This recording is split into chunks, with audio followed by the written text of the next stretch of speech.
কালকের থেকে রাত থেকে আমার সাথে 3-4 জন পুলিশ দিয়ে দিছে। কারণ বাংলাদেশের সবচেয়ে সেরা খেলোয়াড় হয়েও তিনি আজকে বাংলাদেশ থেকে তিনি অবসর নিতে পারতেছে না। শোয়েব ভাই, আপনি ভারতে খেলা দেখতে এসেছেন, গতকালকে একটা অনাকাঙ্ক্ষিত ঘটনা ঘটেছে। সেই ঘটনার পর আসলে কোনো প্রভাব পড়েছে কিনা, কিংবা আপনি আসলে কোনো বিব্রতকর পরিস্থিতির মুখোমুখি হয়েছিলেন কিনা?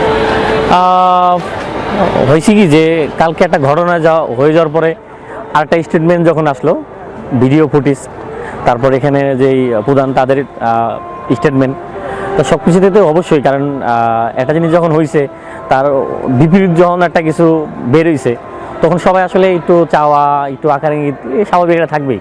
কারণ সবাই একটু এটা কি হয়ে গেল, যেটা আসলে প্রত্যাশা ছিল না, তা অবশ্যই এটা আসলেই মানুষের একটু থাকে। তবে এরপর থেকে আপনার কালকের থেকে রাত থেকে আমার সাথে 3-4 জন পুলিশ দিয়ে দিছে। যেখানে যাই, যেখানেই করি, সব জায়গায় পুলিশ। এই গ্যালারিতে আজকে মাঠে আইছি, মাঠে 3-4 জন পুলিশ দিচ্ছে, এমনকি একটা পুলিশের গাড়িও দিয়ে দিছে।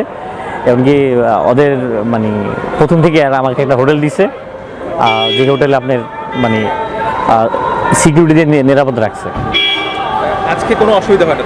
না না, আছে কোনো অসুবিধা নেই, কারণ ওরা সকালবেলা আমাকে পুলিশ পাহারায় গাড়িতে করে নিয়ে এসেছে মাঠে। মাঠ থেকে এখন আবার আপনার হোটেলে যেহেতু আজকে খেলা হবে না, মাঠে এখন নিয়ে যেতেছে আমাকে পুলিশ পাহারা দেয়। ভিন্ন প্রসঙ্গে আসে সাকিব আল হাসানের প্রসঙ্গ। সাকিব আল হাসান টি-20 এবং টেস্ট থেকে অবসর ঘোষণা দিয়েছেন এবং তিনি চাচ্ছেন যে দেশে ফিরে দক্ষিণ আফ্রিকার বিপক্ষে শেষ টেস্ট খেলে অবসর নেবেন। বিসিবি আসলে সেইটার আসলে তার নিরাপত্তা নিশ্চিত করতে পারেনি। বাংলাদেশ ক্রিকেটের একজন ভক্ত হিসেবে আপনি আসলে বিষয়টাকে কীভাবে দেখছেন? আসলে বলবো যে এর চেয়ে অভাগা দুর্ভাগা মানুষ খুবই কম। কারণ বাংলাদেশের সবচেয়ে সেরা খেলোয়াড় হয়েও তিনি আজকে বাংলাদেশ থেকে তিনি অবসর নিতে পারতেছে না। এটা আসলে পরিষ্কারই মনে হচ্ছে যে তিনি হয়তো বাংলাদেশ থেকে মনে হয় অবসর নিতে পারবেন। কারণ তার যে গার্জিয়ান বলা হয় যে ক্রিকেট বোর্ড, তারা আসলেই তাদের যে ফিডব্যাক দেখলাম, শুনলাম, তাতে তারা এখনও কোনো গ্রিন সিগন্যাল পায় নাই যে সাকিব ভাই দেশে যে আসলে খেলতে পারবেন কিনা এবং অবসর নিতে পারবেন কিনা। তা এটা আসলে বলবো যে আজকে উল্টাও হতে পারতো ভাই। বাংলাদেশ যদি ইন্ডিয়ার সাথে জিততো প্রথম টেস্ট, আমার মনে হয় তখন বিসিবি থেকে শুরু করে সব ফ্যান ভক্ত হয়তো বা অনেকেই বলতো, ক্রিকেট বোর্ডের সব খেলোয়াড়রা, যে সাকিব ভাইকে দেশে দেখতেছে এবং দেশে তাই সেজন্য অবসর সাউথ আফ্রিকার সাথে ঘরের মাঠে যেন হয়। পাওয়ার চুমুকে অ্যাকশন, এই জিনিসটা আমরা তখন চলে আসতো। খারাপ সময় গেলে আসলে তখন আসলে কেউই থাকে না, খুব কম মানুষ থাকে। না দেখেন আজকে এই সাকিব ভাই এত সেরা খেলোয়াড় হয়ে, এত বড় খেলোয়াড় হয়ে, তারপর তিনি বাংলাদেশ থেকে তিনি অবসর নিতে পারতেছে না। তা খুবই হতাশাজনক। তা ভাবতেছিলাম যে হয়তো আমরা কয়েকজন দর্শক থাকবে এখানে, গণমাধ্যম থাকবে, মিডিয়া থাকবে, তারাই কি এই সাকিব আল হাসানকে বিদায় দেবে এখানে, নাকি বাংলাদেশে তার ঘরের মাটিতে তিনি আসলে সেই সম্মানটা পাবে? তা সে যা করছে সেটা আসলে কখনোই কাম্য ছিল না আমাদের। কিন্তু একজন ব্যক্তি সাকিব, একজন খেলোয়াড় সাকিব, আমি চাইতে পারি যে তিনি দেশের জন্য যতটুকুই করছে, দেশ থেকে যেন তিনি ভালোভাবে বিদায় নিতে পারে। কারণ আমি তাকে দেখি একজন খেলোয়াড় সাকিব হিসেবে দেখি, খেলোয়াড় সাকিব ভাইকে দেখি, যাকে আমি বিগত অনেক বছর যাবত দেখতেছি এবং চিনি ব্যক্তিগতভাবে। তা আমি একজন ক্রিকেট প্রেমী হয়ে আমারও খুব স্বপ্ন দেখা যে ভালোভাবে আসলে বাংলাদেশ থেকে কেউ বিদায় নিতে পারে না। তা সেটা যদি হয়, আমি মনে করি যে খুবই ভালো হবে। সাকিব আল হাসানকে কতটা মিস করবেন? আমি ছাড়া ইন্ডিয়ান যারা ফ্যান ভক্ত, এরাই বলে যে আমি তো বাংলাদেশের মানুষ, কিন্তু ইন্ডিয়ার ভক্ত তারাই বলে যে তারা অনেক মিস করবো। সাকিবের এখন এই সময় হয়নি যে অবসর নেওয়া। তা আমি তো তার খেলা দেখি, তাকে সাপোর্ট করি, বাংলাদেশের পতাকা উড়েই। তা সাকিব বলে আমি গর্জে ওঠো সাকিব ভাই, গর্জে ওঠো বাংলাদেশ, গর্জে ওঠো সাকিব। তা অবশ্যই মিস করবো, অনেক বেশি মিস করবো।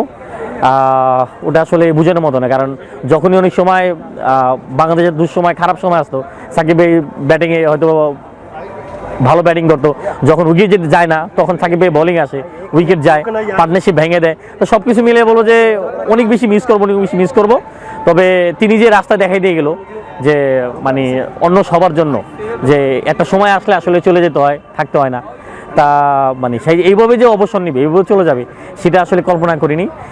হয়তোবা ভাবছিলাম হয়তোবা 1-2 ম্যাচ হয়তো বসায় দেওয়া হবে তাকে, হয়তোবা খেলবে না, পরবর্তী সময় তাকে সুযোগ দেওয়া হবে।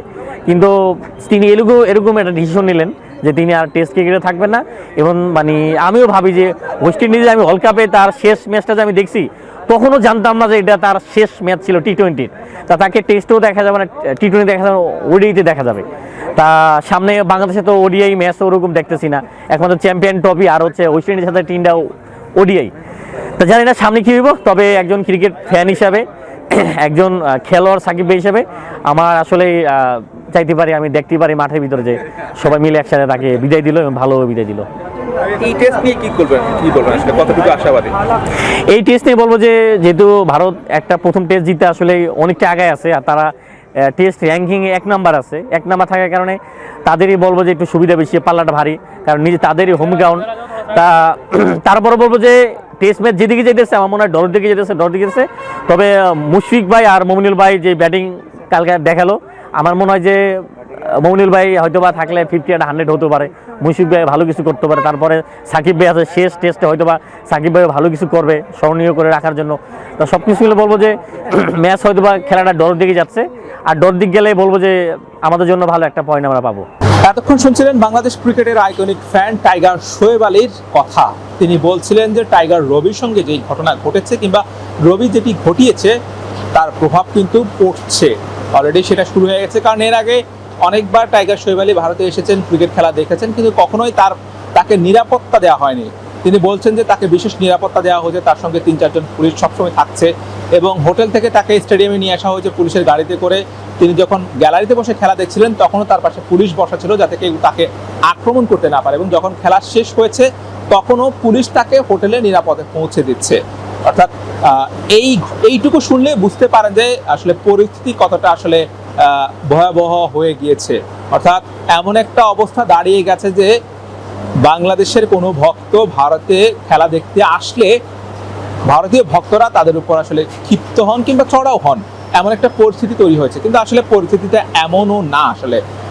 যদিও আমাদের আসলে টাইগার শোয়েব এবং রবি ছাড়া আর কোনো বাংলাদেশি ভক্তের সঙ্গে সেভাবে দেখা হয়নি কিংবা কথা হয়নি, তাই আমরা আসলে পুরো পরিস্থিতিটা আসলে বুঝতে পারছি না। তবে এখানকার যারা কানপুরে সাংবাদিকরা আসলে এই টেস্ট কাভার করার জন্য এসেছে, তাদের মতে আসলে এই ঘটনাটা আসলে অদূর ভবিষ্যতে আসলে প্রভাব পড়তে পারে। যেহেতু দুই দেশের কূটনৈতিক সম্পর্ক এখন কিছুটা উষ্ণ, আসলে সেই ক্ষেত্রে এমন ঘটনা এটা কিন্তু আসলে খুবই আসলে গুরুত্ব বহন করে বা দুই দেশের সম্পর্কের মধ্যকার কিন্তু প্রভাব বিস্তার করে।